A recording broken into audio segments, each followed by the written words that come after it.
Welcome back to another episode of Hollywoodbets Trackside with Anthony Delpech. Last weekend we saw the running of the Grade 1 Hollywoodbets Durban July.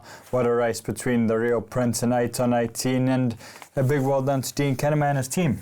Yeah, firstly a very big well done to Hollywood for putting on such a good show. I mean, it was fantastic to be at the races. I mean, you get so many people that doesn't even know about betting were there, so it is one of those days that you wish we had more race meetings like that. And yeah, fantastic training treat from Dean Canama to step him up into the trip with the preparation coming into the race. Obviously, he didn't want him to have a penalty.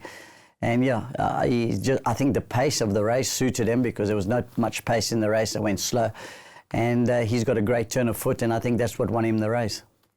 The next big meeting comes at the end of the month on the 27th of July, Sunday, the World Pool Gold Cup Day. Some exciting racing on that day. There is anti-post betting on Hollywoodbets for that race meeting. This weekend we'll be touching on Turffontein on Saturday, Hollywoodbets Greyville on the polytrack on Sunday. Don't forget about the free-to-play Hollywoodbets Punters Challenge. Good weekend's racing. Hopefully it's a profitable one.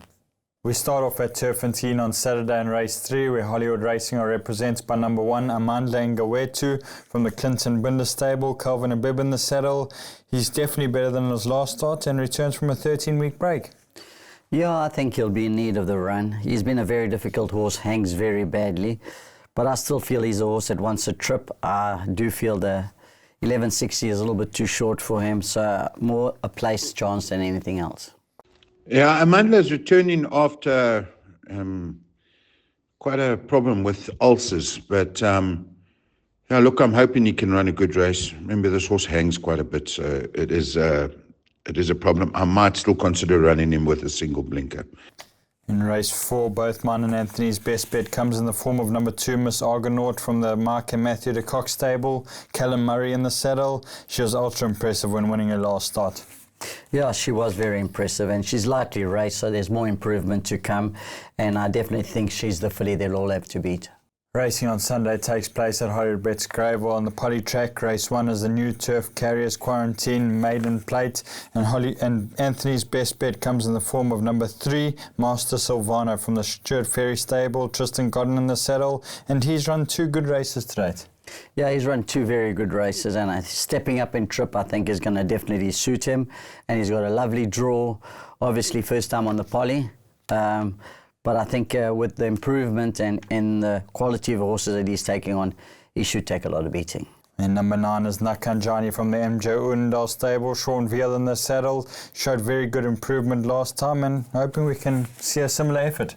Yeah, if he jumps on term, he missed the break last time. I think he could have gone very close to winning. So he missed the break last time. Hopefully he jumps on terms, and I think if he jumps on term in a race like this, he could go forward and find himself in a good position.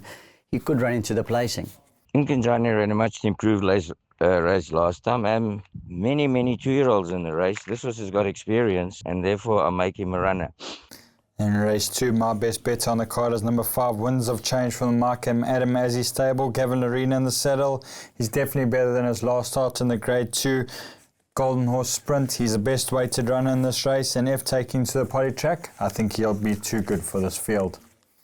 Move on to race 3, and Hollywood Racing are represented by number 5, Simbini from the Clinton Binder stable, Calvin Abib in the saddle.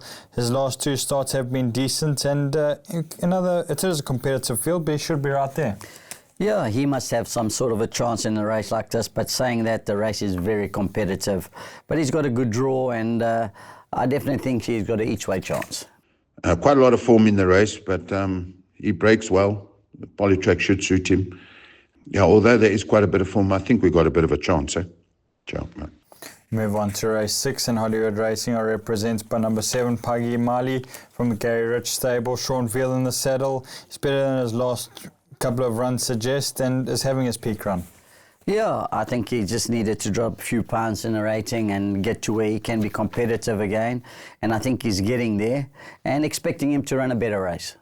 He is doing well at home, but at this stage I still think his rating's too high. He needs to get to mid-60s, but in saying that, he is doing well, so can earn. Race 7 on the card, Hollywood Racing are represented by number 10, Al Ravian from the Duncan House stable. Sean Veal in the saddle. Definitely better than his last start at Hollywoodbets Scottsville, and he takes a big drop in class. Yeah, I think you got to ignore his last run. He worked very hard from the poor draw and had to stop at the end, and I think he enjoys the poly. He should get to the lead, and he'll be competitive. I think in this kind of company he could win. Came out of his last run well. I feel that run is best ignored. He couldn't overcome an outside draw. I think he'll be competitive in the race he's in, and he's capable of a first 3 run. We move on to race 8. Hollywood Racing are represented by 4 runners. Number 1 is Hope is Power from the Gareth Van Zyl stable. Sman Kumala in the saddle. He's finished 4th in his last 3 starts, and the way he finishes off his races suggests that 1400 might suit him. Yeah, that's what we feel. I think he's learning now he settles very well, and he finishes his race off very well, and I think definitely stepping up in trip is definitely going to suit him, and his pole position, so he should be in the right place, and definitely must have an each way chance. Got the 1 draw in a field that is quite competitive. However, he's in a good space, he's in good form. I'm hoping that he runs into the money here. Number 6 is Issy Vivani from the Peter Muscat stable. Sean Veal in the saddle. Ran a fair race at Hollywoodbets Scottsville last time and steps up to 1400. Yeah, obviously he's a horse that's been very difficult. That's why we couldn't put him over a little bit further, because he tend to over race. But last time he was very settled, and Sean said let's put him back up to a 1400. And yeah, if he settles nicely behind him, he's a horse who's shown a lot of ability at home. But obviously, I think with getting the £7 when he ran last in the Guineas didn't help, so it made it a bit difficult for him. But saying that, I think if he brings his homework from home, he's definitely a horse they'll have to beat. He steps up a furlong for the first time and makes his poly debut. But he looks really well in himself. He's good in his action, and certainly the step up to 1400 metres looks in order at this stage of his career. And number 10 is King of Spin from the Stuart Ferry stable. Tristan Godden in the saddle. Ran a fair race last time, and with a bit of luck can finish in the placings. Yeah, the draw is difficult for this horse. He really does hang quite badly towards the inside. So, you know, it's going to take a very good ride from Tristan to get him into the right position. But saying that, if he does find himself where he could get on the fence where he doesn't hang in, he could run into a placing. Can't seem to give a good draw, this poor fella, but doing well at home, and let's hope to see him finishing the race off strong. Thanks, mate. And number 13, this is what it means, is from the MJ Undal stable, reserve runner, and he's turned the corner, won his last 3 starts. If getting into the race, should be a massive runner. Yeah, he loves the surface, and everything is pointing in his direction if he gets into the race. If he does get in the race with a good draw, he'll be the horse they'll all have to beat. He's being prepared properly. He's in extremely good space, and I definitely think he'll be the horse to beat. Gives him the confidence, allows him to get where we think he could be in the next season, but the horse. In race 9, Hollywood Racing are represented by number 11, Lulu the Legend from the MJ Undal stable. Sean Veal in the saddle. Returns from a 22-week break. Yeah, he should be in need of the run. He's got a poor draw, so obviously he doesn't have any early speed, so he'll be dropped in towards the back, and he'll be finishing off the race. Hopefully he can finish into the money.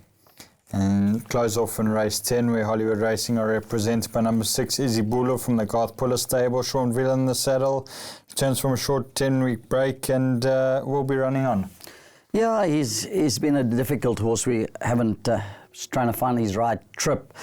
I still think he needs a little bit further, but hoping he runs a good race, and then we can step him up in trip, and he'll be more competitive. The 14, they should run her off her feet. She's nicely drawn. She is well in herself, and the pace will be on. I got that 8-year-old filly in the race. She can just make it flat out, so that'll take the speed out of it, and she can kick on.